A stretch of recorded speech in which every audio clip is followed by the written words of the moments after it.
back on our studios at the 𝒂𝒊𝒏 Political Bureau.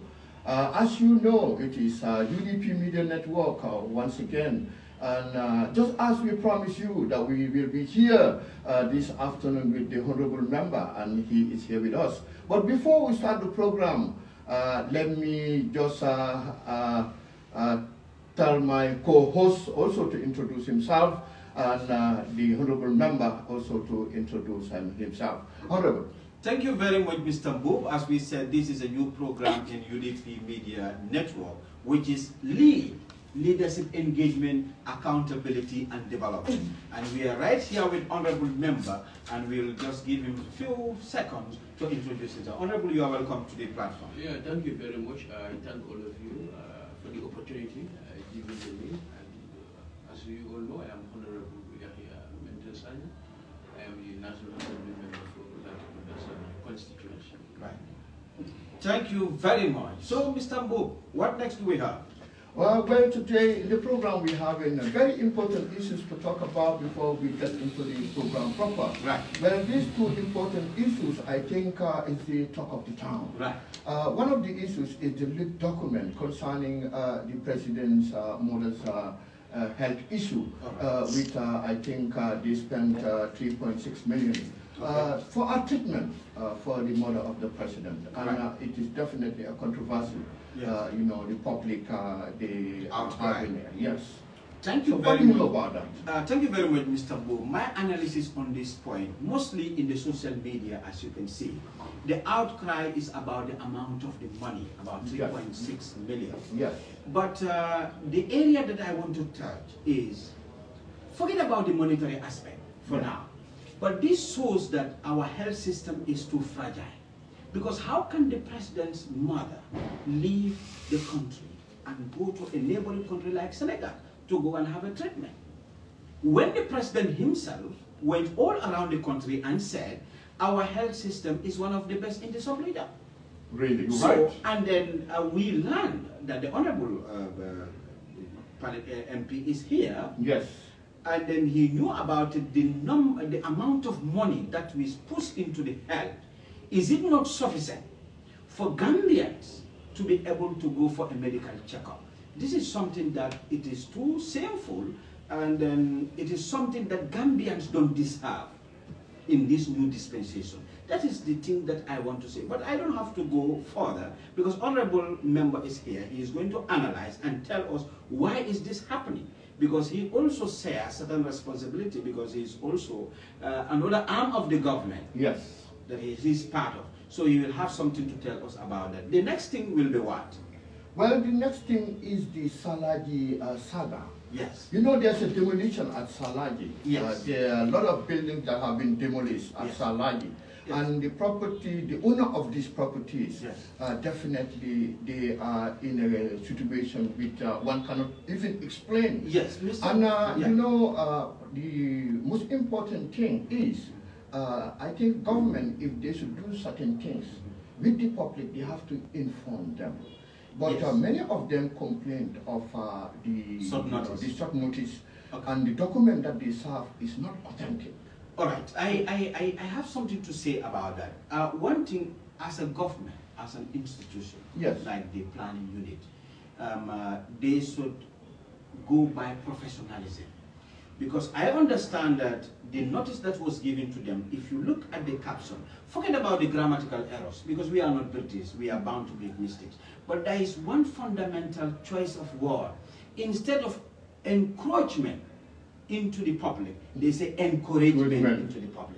So a learned person who received that notice would say, no, I don't think such a document can come from an established institution. Definitely. But as we said, we are not going to prolong this matter because Honorable is here to dilate on it. Yes. So Honorable, these two factors, I don't know which one are you going to start with.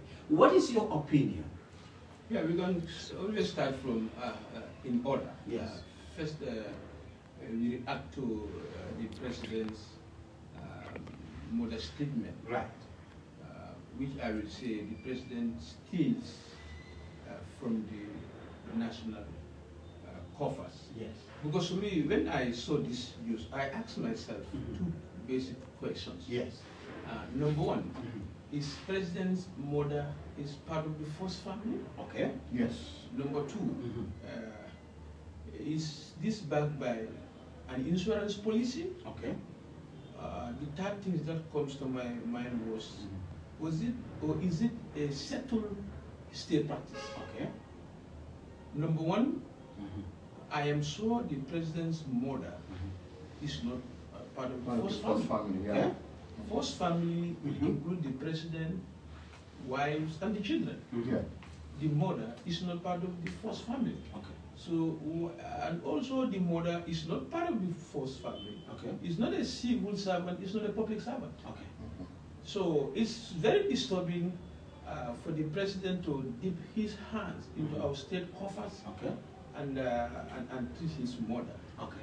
That is telling us the level of maturity President Barrow has. Okay. Because for me, if people are spending on you, you have the money. Yes.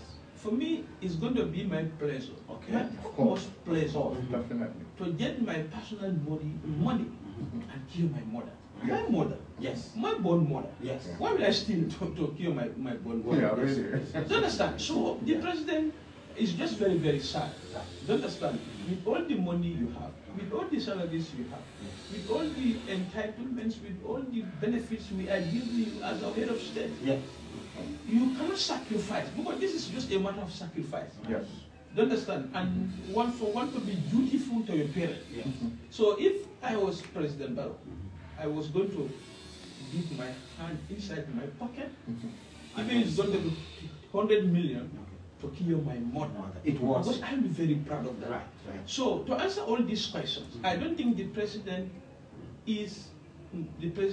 mother is part of the first family. Second, the President's mother is not a public servant. Is not also a civil servant. So the irony is, which you have laid the foundation very well. You boast at one point that we have the best healthcare system. Right. You said this was something that experts told you. Yes. So ironically, the biggest irony now is, why do you airlift your mother to go to your neighbors? Neighboring country. When you said previously that your country have the best, healthcare system comparatively to UK. Definitely. So that is the irony is exposed. Number one. Number two, the lies is also exposed.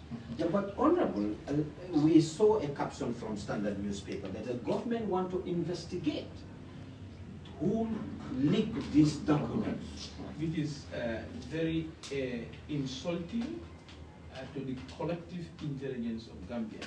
Because number one, before I will investigate a simple leakage, I will first investigate, is this normal? That's the point. Yes. This practice, that is it normal? Is it a normal practice? That is what we need to Is it correct? The entire money requested, has it all been invested into this particular process? These are some of the things that the states will be more curious about. Not the leakage, but what they fail to understand. You see, public accounts and public documents, you cannot manipulate them. This particular request from the Chief of Defense office of the Presidency to Minister of Finance is a public document. Yes. It's going to be there for posterity. Yes. Of course. Do you understand what I'm talking about? And it also affects, it also hinges on public accounts. Yes. You don't manipulate these two things. So to me, the leakage is so negligible. The leakage is not the issue here. Right. The issue is why this?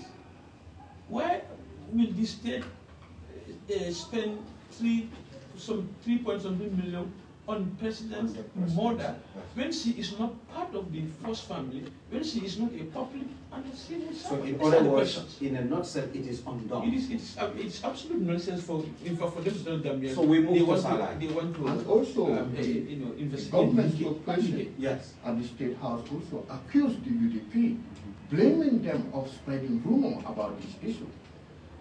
All right. Do they say do they say it's not an authentic document? No. Well, they said we are just majoring on minor issues. Yes. So this is a minor issue. Yes, that's what they said. 3.something million is a minor issue from the state coffers. No way. Illegally gotten from the state coffers is a minor issue. Then they don't know what is the minor issue. Honorable, you are also a lawyer by profession. Yes. That's academia. So we know government, they go by policies and programs, and they have to be principled in anything that they do. 𝒕𝒊𝒔's case, what is so fishy about it, according to your own point of view? My knowledge about this 𝒕𝒊𝒔 incident is very shallow. Okay. But I will ask myself a few legal questions. Okay. Are they legally or illegally? Okay. Are they squatters? Okay. There. I have to ask myself those questions. Yes. And also, when they are there legally, the state can convert the ownership of land at any point. Okay. You understand? Yes. But there are conditions. There must be reasonable and adequate compensation to those affected. In other words, the state can claim any land for public development. Okay. Do you understand? Yes. But the state cannot get land and revert it from one individual to another individual. For residential. Exactly. Yes. Exactly. That has to be very clear. And if the state needs land for public development, there are processes to that. You understand? That process will lead to reasonable and adequate compensation for those persons and properties affected. That has to be very, very clear. Now, I don't know whether this happened in the case of 𝒕𝒊𝒔. Okay. We have to find that out. Whether they are there legally or illegally. When they were building, do they get building permit? Do they get development permit? Okay. We have to find all of that before we can inform ourselves on a reasonable prospect as far as their own issues concerned. If matters come to us, maybe the parliament will intervene. I'm sure they must have written a petition to parliament. I'm sure they must have. And as I say, my knowledge is very shallow. Okay. I don't know how many properties are affected. Okay. How are they there? What government? My knowledge is very, very shallow about it. Until I'm able to advise myself further on what happened there, then I can have an information. Thank you very much, Honorable, for that clarification. What's the next point? Well, I think now we have to get into the program proper to engage the Honorable in certain important questions that we have for him. Well, the first question is, well, we have observed that the transformation that you have put in place in your constituency after inheriting a constituency which was definitely having two wards which were a stronghold of the APRC, which is the Abuko and Latrikunda. But we have observed how you deal with the constituency. How were you being able to get the support of the people to make sure that you get the 3 wards and the constituency? Yeah, thank you very much, Mr. Mbu, for that question. If you reflect back historically, just a step backwards, you will realize that during the presidential election, the result between His Excellency 𝒂𝒄𝒄𝒏 and President Barrow was like 5,000 to 6,000. I think party leader was like 10,000. Yes. We were this thing. Barrow was like 15,000 plus or 17,000. Yes. So the margin was huge. If you ask me. Yes. I came to politics not as a politician, but as a technician. Okay. So when I was selected here in the Manja Bureau, when I went home, of course, as engineer, that's my first degree. I'm very, very meticulous about figures. Yes. When I am entering into the process, I first of all look at the figures, look at the disparity between these figures, and quickly make a formulation. So, if my memory could serve me well, the following day, I requested for the results in the presidential election. So when I requested the result, I was given this result. I looked at the margin. I realized it's a huge margin. But I also advise myself, it is doable. Yes. Depends on what circumstances, or what formulation are we going to put on the plan. This was an individual thought, actually. So I look at the figure entirely and come down to ward levels too. How much we are able to secure in the presidential election for each ward, as far as our candidate is concerned. I didn't look from the ward level. I now go down to the polling units. Yes. Look at the polling units. Look at the disparity also in the polling units. Further from the polling units, I looked at names. You understand? I look at names. Names of individuals. Name of individuals in that particular polling unit. I don't know who voted where. But I just looked at the union of people in that particular polling unit. You understand? By way of the voter list. By way of that, I looked at names and surnames. By way of names and surnames, I'm able to know from who is this particular area. Do we have more Manjakus voting in this particular area? This particular polling unit, do we have more Mandinkas voting here? This particular polling unit, do you have more Wolof? So until I'm able to advise myself on the tribal pattern as well. So I think I still have that graph. I draw quickly going to Excel sheet and disperse these figures into just to know the approach that you're going to take. So the following day, I called the campaign team. This was a very wonderful team. I explained to them that that was the first time most of them know some of these things. You understand the trend, the voting trend, the tribal issues, and the technicalities. Exactly. So I explained everything to them, and we agree. To correct a point, Latrikunda is not an APRC state. It's only Latrikunda Dumos. Or Latrikunda as a word, I am telling you, is ever dominated by the UDP. In fact, strongly. But they even determine the trend of votes or the final vote in Latrikunda Assembly constituency. It's only Abuko and Latrikunda Dumos that are strongly APRC dominated. So one of your critics said, he said, Honorable Menteng always have a warm approach to his opponents. And I see a caption somebody was criticizing and he said, look at, he's shaking hand with 𝒕𝒉𝒊𝒔 and they are laughing. He said, he's giving 𝒕𝒉𝒊𝒔 a leeway to have more advantage and close to us.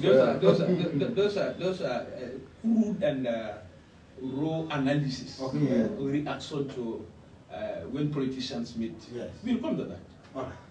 So when we talk about that, and we know our strengths, we know our weaknesses as well. So the first approach I told the team, a very strong and committed team for that matter. We have to give them credit. That our approach will be house to house. You understand? This is what is going to be our approach.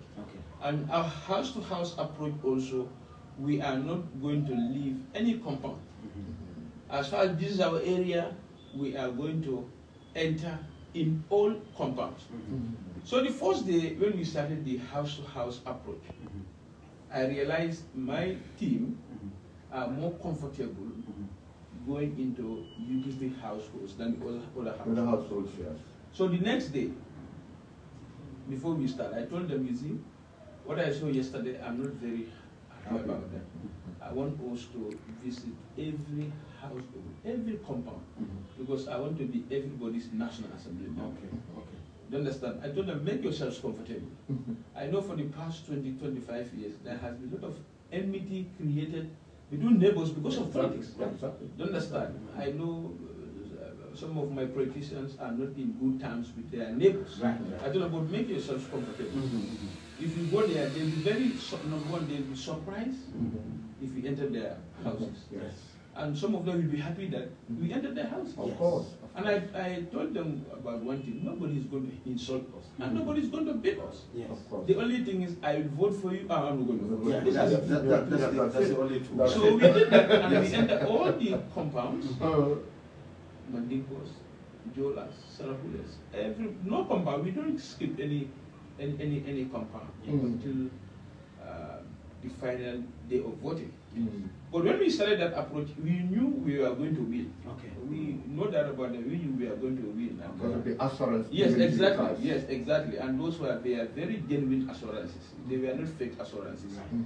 So it was a very difficult task. If you ask me, National Assembly election, that particular time was very difficult. Yeah, really. Because people were so shocked of from the 2021. There was no confidence in them. Exactly. Lose confidence in the party. party. To motivate people to go and vote was very hard. Because of the lessons learned in 2020. Many people thought we were cheated, and they thought that National Assembly election was not going to be the same thing. Yeah, we are going to be cheated as well. So that was our approach until we were able to conquer all the wards for the past 20-something years for a UDP candidate to win in Abuko. Yeah. My team and I were able to achieve that. We consolidated it in the mayor's election. We won for the mayor, and in the councillor election, for the first time, UDP has a sitting councillor in Abuko. That's definitely. My team and I were very committed. Wonderful. I only hope that all the politicians will emulate, because it's high time Gambia we do away with this political bitterness. We come to a political cooperation and forget about political confrontation. I think it's very important. Mr. Bob, what is the next point? Well, the next point, we have observed that the honorable member resigned from his position in the parliament on this oversight function. Yes. We want to know what was that committee and why did he resign from the position? Well, subsidiary legislation. When I went to the National Assembly, I was given extraordinary opportunities and experiences for the first time in the history of the National Assembly. A member is chairing 2 committees. Wow. I'm chairing project monitoring, implementation of government projects, and I'm also the chairperson for subsidiary legislation. This has never happened.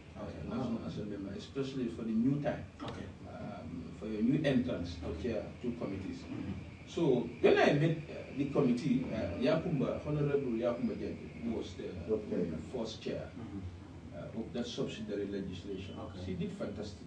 She was also very committed to her job. So when I inherited, the first day we met as committee, I look at the function of subsidiary legislation. Subsidiary legislation to come into layman term is for us to scrutinize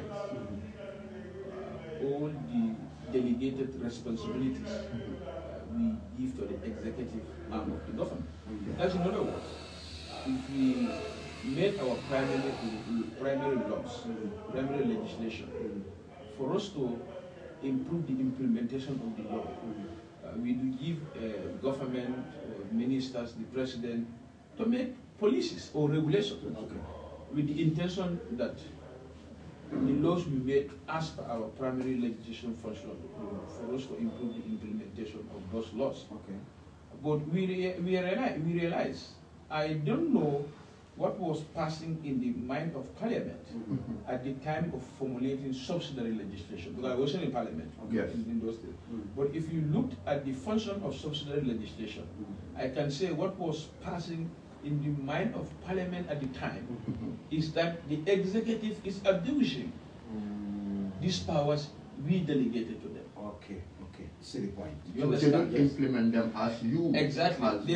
They do make regulations and policies that are in contrast spirit to the primary legislation we made in the National Assembly. I told the committee, you know what we do, because I know if Honorable Yahya Menteng came with that as a private member bill, it's going to collapse illegally. as lawyers we call, at the first instance. So I told the committee, let's now bring a committee bill, a bill that is going to be the entire committee commitment, the entire committee decision that we want to change this law. We want to change the law. The specific law is Section 11 of the Interpretation Act. You understand? Because Section 11 of the Interpretation Act doesn't compel the government to bring all subsidiary legislation to the National Assembly. But if we amend Section 11 of the Interpretation Act, now it is going to be law. Government must bring every policy, ministers, directors, permanent secretary, the president, must bring in every policy to the National Assembly. For National Assembly to scrutinize it before it has the force of law. That's basically that's the intent of our amendment of committee bill. But why do you resign? That's why I'm coming. It's step by step. So when that happened, we prepared the committee bill. So the committee bill was late. We did the first reading, where we presented the bill in copy to the clerk. Yes. And the second reading, it was committed to Human Rights Committee. By way of that, the bill should be consulted. That is the purpose of that committee stage is to make the bill, subject the bill to wider extensive consultation, what the populace is going to say about it. So when the Human Rights conducted their public consultation, they brought a report. In that report, they said most of the institutions they consulted, they feel it is not necessary. They rejected. Exactly. So when the report was laid in the National Assembly also adopted the report. So by way of that, the bill will not pass. So I feel like I cannot serve a committee that have no roles and responsibilities. In that case, I have to resign. It's not about sitting and getting the committee allowances being paid of a job that cannot in fact literally it's like it's not functioning anymore. Exactly. Yes. So the committee is there as subsidiary legislation, but we cannot grab, we cannot do our function, and I cannot be the leader of that kind of a useless committee. So based on that, I advise myself, and I resign from as chairperson of the committee. So you are so genuine to Gambians, and not to be there exactly. without delivering ahead of you. Exactly. You said your first professional degree was engineer. That is correct. That is correct. So I want you to put your political affiliation aside. Let's go to the expertise. President Barrow is embarking on this road supervision, road inspection, and we can see some roads that are being built. Yes, on the very face of it, they are very beautiful, they are very nice, but my doubt is, are they strong enough to serve us for many years as expected? They are sustainable. Yes, that is a very, very good question. Okay. First, we have to establish road construction is very, very expensive. Okay. I was the project manager for the OIC roads before I entered politics. Very good. So it's not a very cheap process. Road construction is very, very, very expensive. Okay, many people don't understand what is involved in road construction. Okay, people just talk. You just see the lateral, that's the gravel, pour on the ground, bitumen, the granite. No, it's way more than that. It's road construction, that's why each kilometer will be like $2 million or so. But many people will be $1 million rather. Let me rectify myself. Other countries can be even more than $1 million. Very costly. Very, very costly. What people see is the artwork, the laterite, that's the gravel, the bitumen, mano, and the granite mixed and put on the ground. Yes. That's part of it. But the other thing is the skills. what I'm trying to tell you, every kilometer, the skills involved is quantified.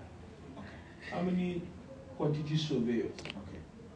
How many civil engineers, mechanical engineers, road supervisors, the vehicles, all lot of things, the caterpillars, all these heavy machineries. It's like a package. Exactly. You have to quantify each one of them, involved in that particular process of road construction into your bill of quantity.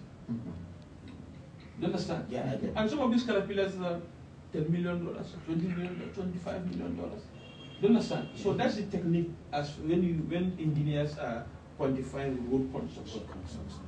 If it is only the lateral, the gravel, the earthwork, come on, it's going to be very, very cheap. Yeah. But all the international consultants, the engineers, the mechanical engineers, civil, geotech engineers, you know, all the engineers, all the engineering connections, performing their skills on that particular road construction, you have to pay for them. You have to put all of that into consideration. Into your budget. You're not going to make profit. Otherwise, you're not going to make profit. Okay. Do you understand? Okay. To answer your question, that depends to the scope of the work. Okay. I'm also the chairperson for government project monitoring and implementation. Okay. And since 2012, I graduated and came back to Gambia. I've been in the projects. Okay. In the World Bank projects, the IFAD. I was a consultant for IFAD for several years. Okay. And I came to OIC, project officer, deputy project manager of the project manager. Okay. As project manager. So sometimes people get certain things wrong. I'm not going to say I'm in opposition. Okay. And I go against everything. And I've been telling people, yes, we are going to form government in 2026. Inshallah. And they ask for the cost for each road in this country. I don't think we can bring it down. Yes. We cannot bring it down. Okay. Do you understand? Yes. That's the standard. Yes. Where the difference is now going to be how much are we ready to invest into our roads? Okay. Because some of these roads that President Barrow is building in the provinces, these are not double surface like the how do I call it? Like the battle hardening. Okay. You understand? Yes. Battle hardening is different from gross roads. Okay. So you are also informed how many cars are plying in that roads. On those roads. Okay. Battle hardening, you cannot just go put surface dressing for battle hardening. Looking at all the heavy trucks that are the heavy cars that are planned those routes. Yes. If you build if you do surface dressing there, how many months? That's 2 months. Everything will wipe out. No doubt about that. So battle hardening is a very standard road for the type of cars that are expected to ply on those roads. And before we construct this road, we did what we call a traffic count. How many cars are plying on this road? Yes, there is design deficiency. There is design error, especially places like Sukura. Okay. Yaban should be flyover. Okay. You understand? Yes. How do I call it? Senegambia should be flyover. We come to, is it Portuguesa should be flyover? The method, you see, for us to achieve what engineers call sustainable design. You design for tomorrow, but it caters for the needs. You design today, but caters for the need for the future. Okay. Sustainable. Do you understand? I get the point. Do you understand? Do you understand? Yes. So Sukura Japan others are design errors. Because when we were doing the traffic count, in those days, settlements in that area did not sprung up. But what we fail to understand is when these roads are done, people will move to their compounds in this area. Okay.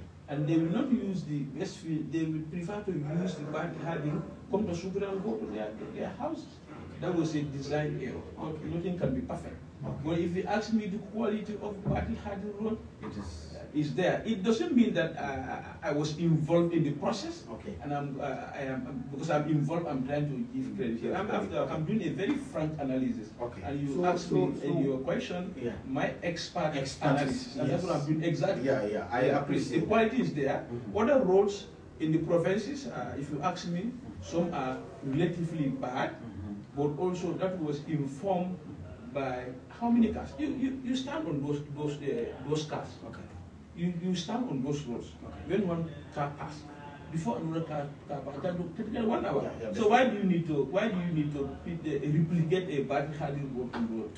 It's just going to be waste of state money. So we as opposition, we can definitely have our view on these roads, but let's also put at the back of our mind in 2026 we are coming to government, and this is 21st century.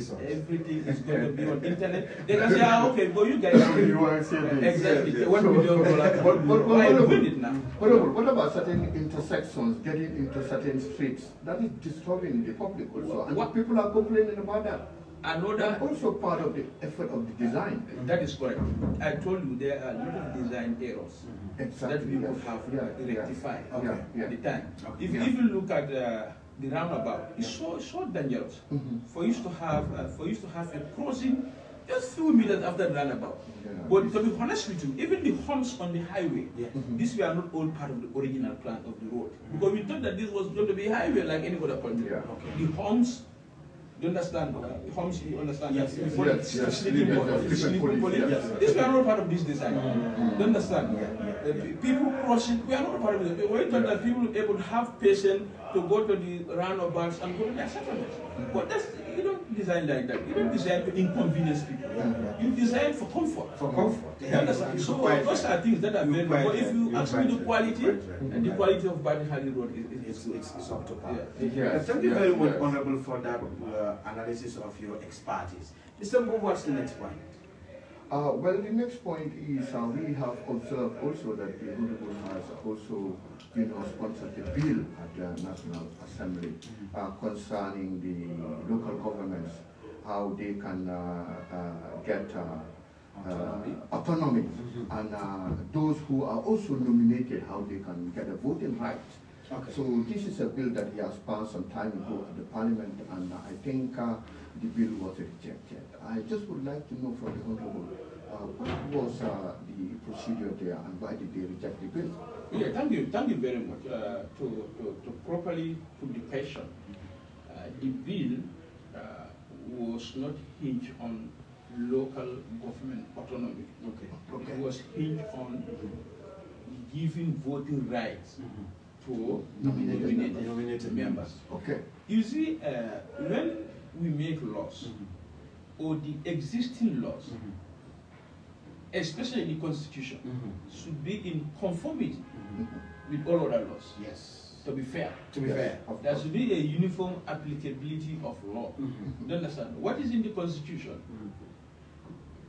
should have the same spirit in the other laws. Okay. What is good for the goose is what is good for the gander. Of course. So if we, at one point I thought about this, if we have nominated members in the National Assembly, and they have voting rights. They have voting rights, rightly so. They debate with us. They fight with us. They do everything with us. Now for us to decide a policy, a decision, they are equally part of the decision makers. By way of that, they raise their hands like any elected member. So I thought about this at one night. I said, let me advise myself on the local government act. So when I look at the local government act, I realized section 28. Section 28 or so. The councils, the nominated councillors are not they don't have voting rights during council meeting. It's only elected councillors. Okay, I was like, okay, this is not a proper law. If people in the National Assembly nominated by the president, why not the people nominated by the mayors and definitely and chairpersons? So I advised myself on that, and we drafted an amendment to to that.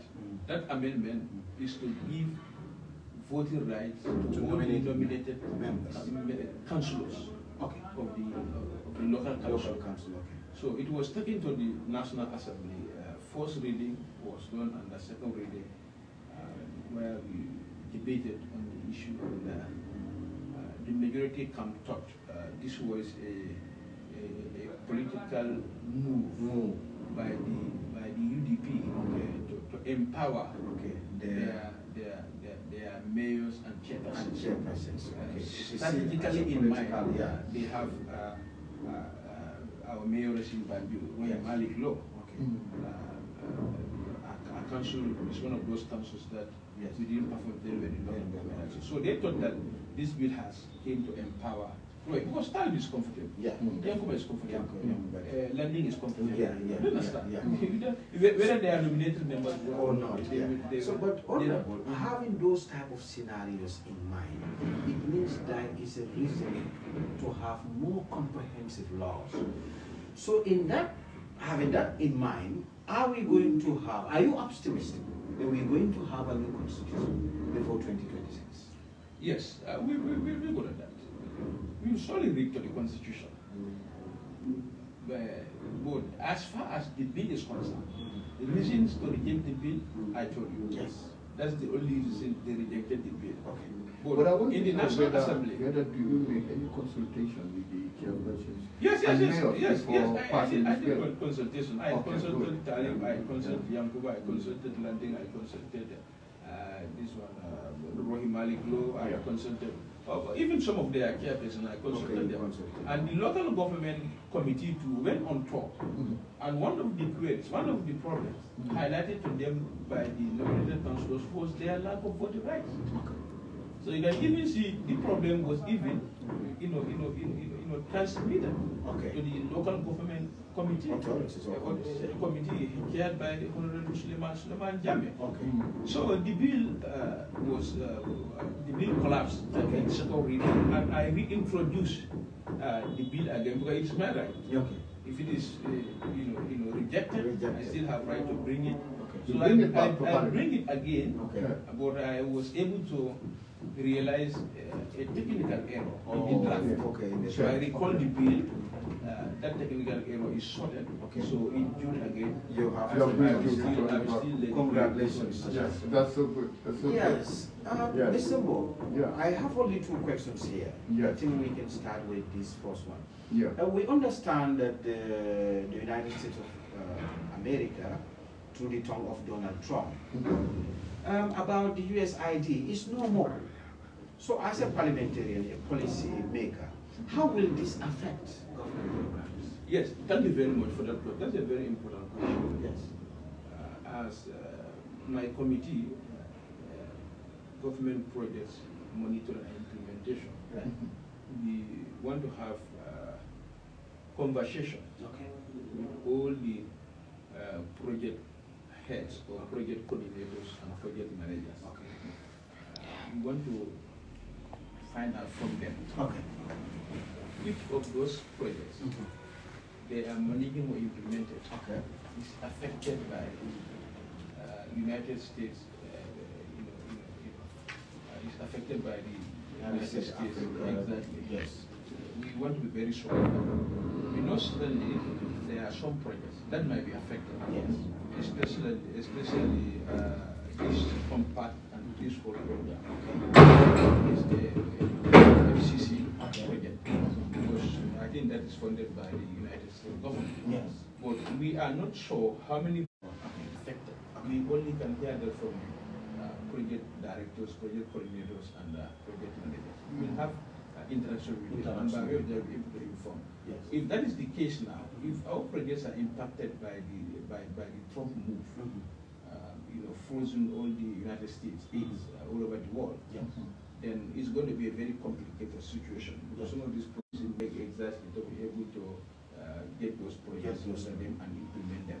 Well, we will talk about that when we talk to the project managers, and they inform us how many projects are affected and to which extent they are affected in the implementation stage of their projects. Okay. How many monies have been disbursed, how much is left. We have to get all those stuff. We have to do all those stuff. My final question, and this one is a pet question for you, Honorable. Let's assume or believe that 2026 UDP happens to be the winner. Which position would you like to do? And then what will you do? What will you do different? Which position would you like to handle? And what will, okay, let's assume that you become the permanent secretary. No, let's assume that you become the permanent secretary in the Ministry of Justice. Yes. What will you do differently? I don't have a question for your well, a National Assembly member of UDP, yes. Representing my constituency proudly, yes. And I'm very happy serving as a National Assembly member. Yes. But if you ask me, future, you don't even know what holds. That is why I go to my constituency and I didn't tell anybody. Yes. I am coming for second time. What I always tell them, yes. Let me finish my first term. When I finish my first term, yes. Then I will advise myself. Okay. Should I contest? Okay. Again? Okay. Or should I go? Okay. If you have powers today, yes. If I only contest. Okay. If I'm able to point my hand to certain development that I need in the constituency, okay. Well, it's not going to be like that. Okay. The constituency should also see. Honorable Yahya Sanyang did so A, B, and C. My advice cannot be their own advice. Yes. They have to advise themselves independently. Okay. And I also have to. You have done that. Yes, yes. I have to advise myself independently. Okay. So what I just want to say, when politicians are serving their first term, don't give them options of self. No, let them serve that first. I think that's really okay. Let's say you are now in the parliament. Yes. If you have the power to something that you know, when we are in the parliament, there are many tribal laws. On the 14th, we are going to. He died for the cause of electoral reforms. Yes, yes. We could have attacked electoral reforms when we had the majority in the parliament. Of course. We could have attacked them immediately, right. And we are going to change it within blink of an eye. The law that sends 𝒂𝒊𝒏 and his nobody talked about the law that sends 𝒕𝒉𝒊𝒔 and his colleagues to prison should not be just like the law that we could have attacked first. Yes. The law that 𝒂𝒊𝒏 then died for. I agree. When we had the majority, we could have attacked those laws by now. Nobody's going to be talking about electoral reforms. Yes. Yes. Understand? So, to answer your question, if I stay in the National Assembly, yes. That will be a very aggressive approach. Okay. Yes. All the bad laws, whether it is against our government, is not. Whether President Barrow has the moral values to contest for the moral authority. The moral authority. Yes. Good. Yes. Yes. You know, if we look at our existing constitution, yes. President Barrow have right, constitutional right to contest. Yes. Well, there are two obligations that President Barrow should subject himself to. Legal obligations, comfortably with it, yes. That's the point. This is 2016, right? And those were the messages that propelled him to power. So if I have a President Barrow right now, I'm going to ask myself those questions. And those questions can be so disturbing if you ask yourself in your private moments. Legally, I'm good to go. That's not a problem. We know that it was there legally. But we campaigned against it. Yes. Now you have to look at the moral angle. Yes. So if President Barrow answers himself or asks himself that moral question, yes, and answer it, yes, he will not contest. You will not contest that. That is wonderful. Yeah. Honorable, thank you very much for coming. And then, Mr. Mo, before we allow Honorable to leave, we have to apologize to our viewers. Yes. At the back of our studio here, we are having some maintenance, so the background noise is because of that. So, Mr. Mo, this is the program that we call LEAD. That is Leadership, Engagement, Accountability, and Development. Honorable, your 1-minute statement before we take a leave of you. Yeah, thank you very much. I can only encourage you people to do so. Okay. The studio is under development, and I'm going to make an appeal to UDP people born in human diaspora. Yeah. this studio should be one of the best studios in this country before 2026. Of So course. this is going to help our political mistake to disseminate very, very well. That being said, to Gambians now, politics or election is not ethnic census. Exactly. Election, we don't want to know how many Fulas are living, how many Mandingas are there, how many Fulas are there, whatever. Election is about choosing and voting for the right candidate. So Gambians should get this out of their mind. Election is about ethnic census. Yes. Ethnic census is done during the, I don't know, 20-something census. Census, definitely. Exactly. So we don't want another Give us, Give us census. Yes. So now what we want to do, now is to deliver victory for a competent candidate and a competent political organization. For better Gambia. For better Gambia, to manage the affairs of this country. Thank you very much, Honorable, for coming. Thank you very much. Thank you, Honorable, for having you. It's a pleasure.